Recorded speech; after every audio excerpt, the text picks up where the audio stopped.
We just watched the first episode of DC's Lanterns, and we got to talk about it because this is big. It's coming at a very important time. DC is in a bit of a rough spot. They're coming off of a huge bomb in Supergirl. They've been canceling projects left and right. They got one movie coming out later in the year, and that's Clayface. Then they have another movie coming out later next year. That's Man of Tomorrow.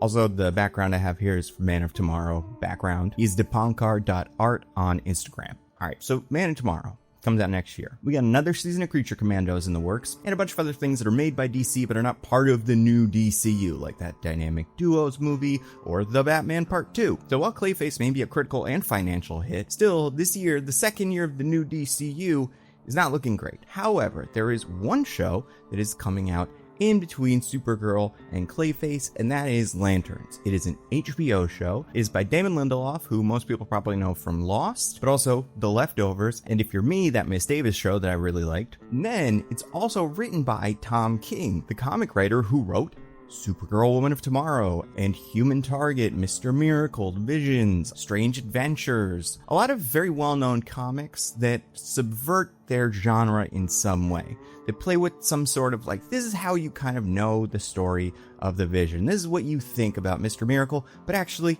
it's a little more complicated than that. So that's like the Tom King special. You've also got Chris Mundy, who worked on that recent season of True Detective, the one set in like Alaska, and most notably Ozark. This show stars two very different actors as two very different Green Lanterns. You have Kyle Chandler, who most people probably know from Friday Night Lights, playing Hal Jordan, I would say default Green Lantern for most people. And then you have Aaron Pierre, mid-sized sedan from Old, playing John Stewart, one of the other Green Lanterns. Most famously, a lot of people probably know him for being the Green Lantern in Justice League, the cartoon. And even though these characters are iconic comic characters that have been around forever, very few adaptations on screen. Outside of the animated material, Hal Jordan, obviously, was in the Ryan Reynolds movie everybody didn't like, and John Stewart maybe would have been in Zack Snyder's Justice League if they let him, but they didn't put the character in, but there is an image of kind of what he would have looked like. Also, I guess this counts as animated material, but Jonah Hill played Hal Jordan in the Lego movies. Also, my cat Mortimer on my lap here, walking around, very interested in this show because famously, not all of the Green Lanterns are human. Lots of them are aliens, and some of the aliens are like, big giant guys, but some of them are also like a squirrel or a cat, although the cat is not an alien. The cat is a cat from Earth. But either way, there's a lot of opportunities for cats and cat-like. Like, I don't know which one he would like more. Would he like the fact that one of the Red Lanterns is a cat? Or would he be more interested in the fact that one of the Green Lanterns is one of those things he watches all day that is outside and is fascinating to him? I don't know. Also, there's two of the squirrel ones. Okay. But anyway, there's a lot riding on this show. And while this is something that people like me have been keeping an eye on, not everybody has been as tuned in. So I think this first episode needed to make a splash. It's needed to be really interesting. It needed to look different, but at the same time, people needed to see it and kind of understand what it was. Because that's the difficult part of a Green Lantern story, is you don't want it to be not in space at all, not dealing with space, but A, space is expensive, and B, that might turn some people away. It may be too out there, so maybe they want something more grounded. I don't know. I mean, James Gunn's new DCU seems to be kind of going for a more out there approach. So it's interesting that for the show about the space cops, the Green Lanterns, they decided to set it largely, at least it's so far, on Earth. Okay, so we talked about all the people involved in it. I will say my review for the first episode and like what I'm thinking so far, this show's awesome. Everything so far has worked for me. The casting is fantastic. I love both of the leads so much.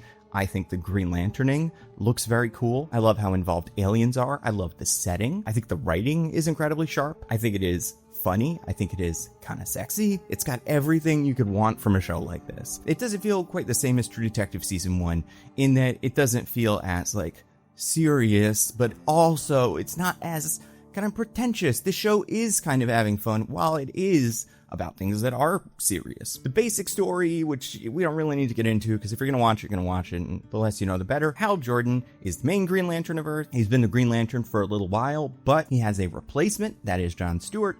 It is unclear to us at this point why he has a replacement, because that isn't usually how this works. But there is friction between them because there's only one ring. Hal's very loosey-goosey, likes to improvise, likes to play things dangerously. John Stewart, very by the book, very buttoned up. So obviously, buddy cop show, they're clashing. They're in a small town in the heartland of America where something seems to be going on with aliens, although it's very unclear what and why and with who. And that's all I think you need to know. This show rules. This is like one of my favorite new shows of the year. I really, really, really, really like it.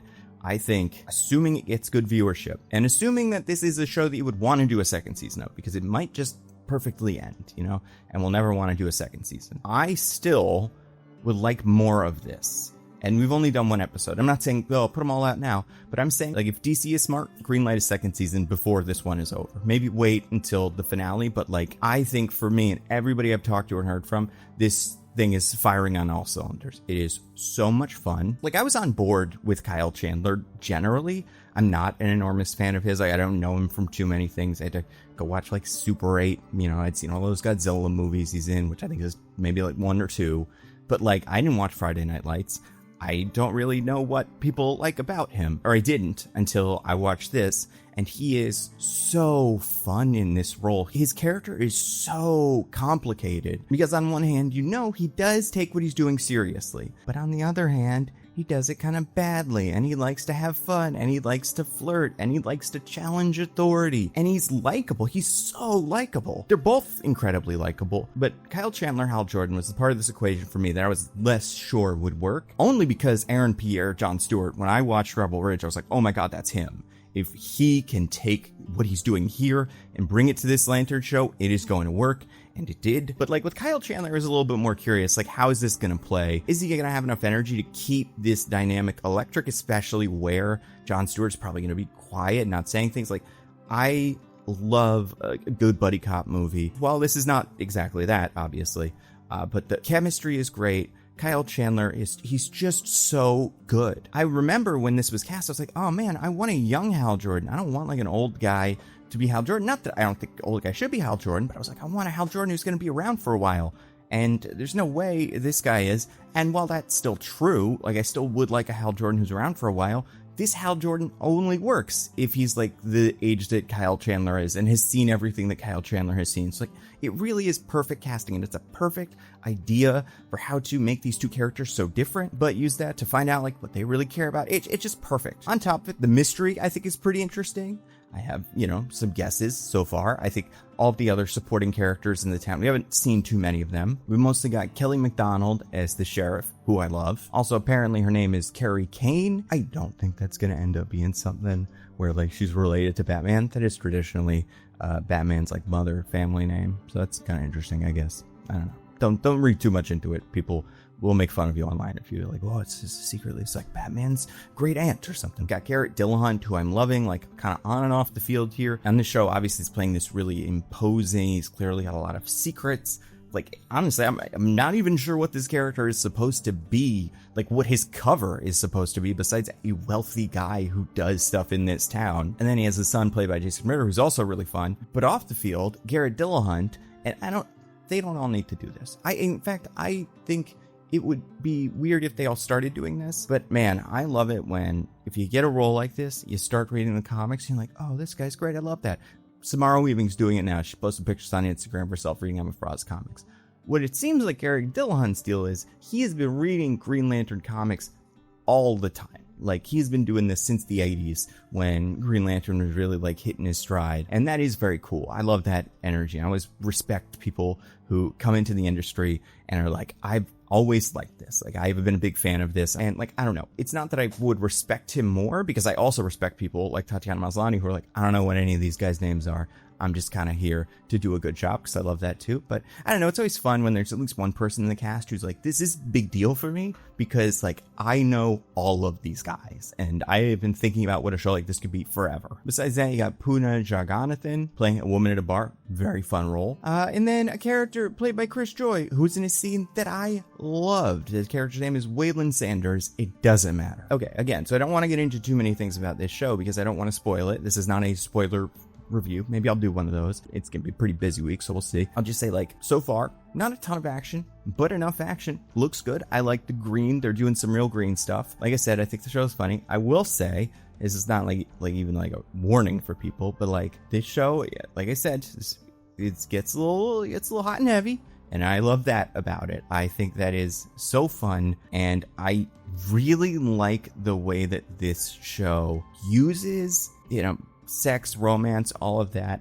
to like show us some things about these characters, and it's just really, really fun. This show it's great. I would say like, it's shot pretty well. It probably isn't as like groundbreaking looking as True Detective was, but like, I think it looks fine. I'm curious to see what they do in the future, if they do go to space, anything like that. But like all the stuff in the town I like. Yeah, this is one of my favorite pilots of this year.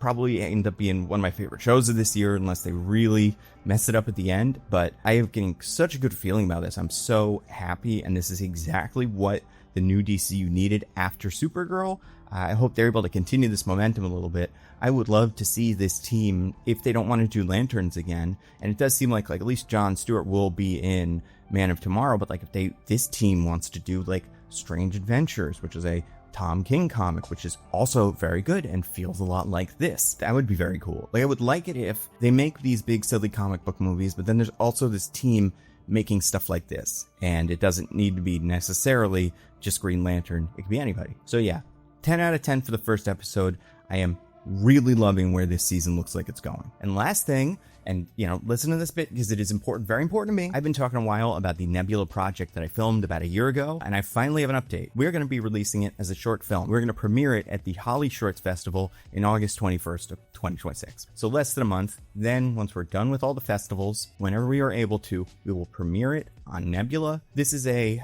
don't know exactly how long it is, over 20-minute long short film I wrote. YouTube friend Patrick Willems directed, and Dave and Nebula put together an incredible team, like cinematographers, actors, crew, and made a short film that really looks great. It is called Power Trip, and unless you are at one of the festivals where it screens, the first place to watch this short, again, that I wrote, will be on Nebula. Nebula is a subscription streaming platform that I and a bunch of other YouTubers created. I upload all my videos early and ad-free, including this one. This was here on Nebula first. And then, like my short film, there's all kinds of stuff you can only find on Nebula. Patrick has made other short films. Lindsay Ellis makes video essays exclusively for Nebula. If you've watched the channel, you've seen me plug many of them. The show Jet Lag premieres on Nebula. Tom Scott's England series premieres on Nebula. It is an incredible way to support creators, and we are in the home stretch, so you will very soon be able to see the short film that I wrote and Patrick directed on Nebula. And a year of Nebula is already a steal at $60 a year. That's just $5 a month.